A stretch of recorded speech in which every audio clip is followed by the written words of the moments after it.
If you're trying to practice A Course in Miracles effectively, you might think you need to do it perfectly, but actually, you don't. You just need to keep in mind, to know and keep in mind three simple things, and that's what I'm going to talk to you about in this video. But before I share those three things with you, let me tell you a bit about who I am, why you should listen to me, especially if we're meeting for the first time. So, I'm Reverend Jennifer McSween, ordained metaphysical minister, certified Course in Miracles based ministerial counselor, and spiritual life coach. And for close to 30 years, I have been studying, teaching, and practicing A Course in Miracles. I am also the host and creator of Understanding the Language of A Course in Miracles podcast, the international best-selling author of the book True Forgiveness, The Proven Path from Pain to Power in 5 Simple Steps, which is book 1 in the Course in Miracles based 5-book series that I'm writing. I'm presently working on book number 2 to be released shortly. But my current focus is working exclusively with Course in Miracles students as the mentor for living A Course in Miracles, providing them with what I wish I had in my early years as a course student. Someone to show me how to put the abstract concepts of A Course in Miracles into concrete and actual practice in my life and in the world.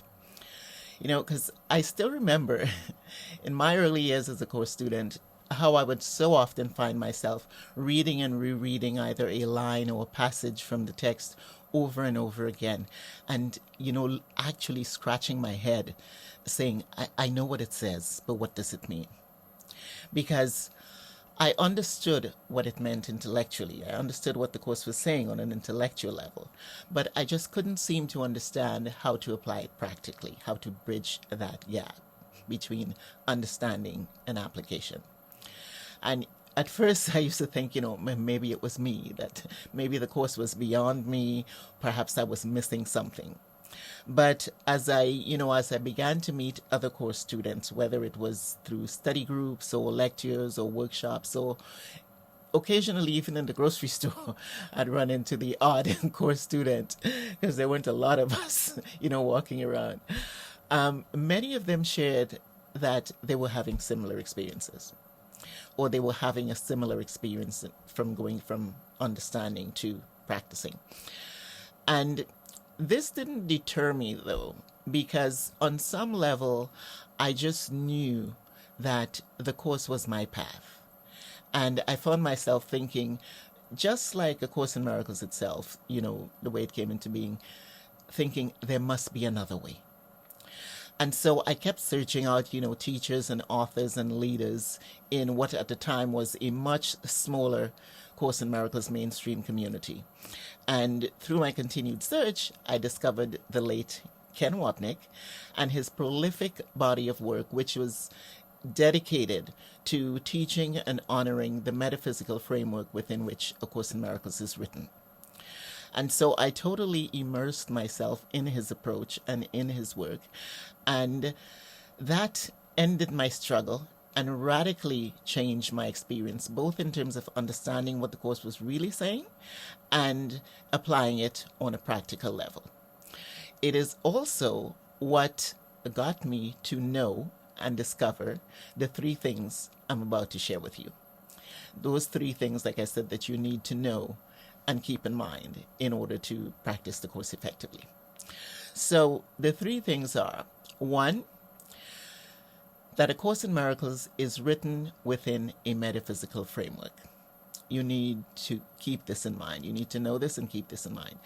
And because this is a framework that rests on a perspective that is radically different, directly opposite of the perspective of the physical world, or the physical perspective that we hold in the world.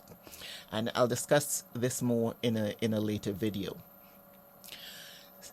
The second thing you need to know and keep in mind is that when A Course in Miracles says you, it is not referring to you as a body, a human being, a person with a history, personality traits, characteristics that are unique to you and different from another or anyone else's. And it's not referring to you as a separate, individualized self. When the Course says you, it is referring to you as the unified state of awareness or consciousness that the Course says is what we are, our true nature. This is also something I'm going to discuss in a later video.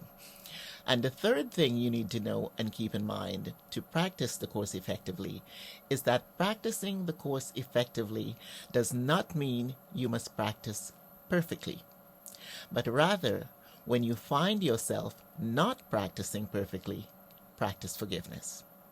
Or as Ken Wapnick used to say, the way to practice the Course perfectly is to do it imperfectly and forgive yourself for not doing so. So I have created a guide that will show you how to look at the metaphysical thought system of A Course in Miracles in relation to the physical perspective of the world. Because without being able to do this, you'll find it very difficult, if not impossible, to put the Course's teachings into practice.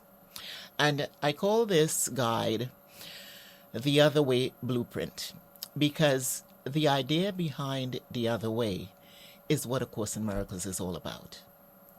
It is presenting us with another way of looking at ourselves, life, the world, and everything that seems to take place in our life and in the world in such a way that will allow us to have a more loving, peaceful, empowered experience on a personal level, in our relationships, and as we go about our life in the world. So, as the mentor for living A Course in Miracles, everything I do rests on understanding the idea behind the other way. And in the next video, I'm going to talk about the other way as the necessary first step to effectively applying the teachings on a practical level. So, if you would like to have a copy of the Other Way Blueprint, which provides the framework of the metaphysical thought system as it relates to the physical perspective of the world, comment Blueprint and I'll send you access. Thanks for watching and see you in the next video.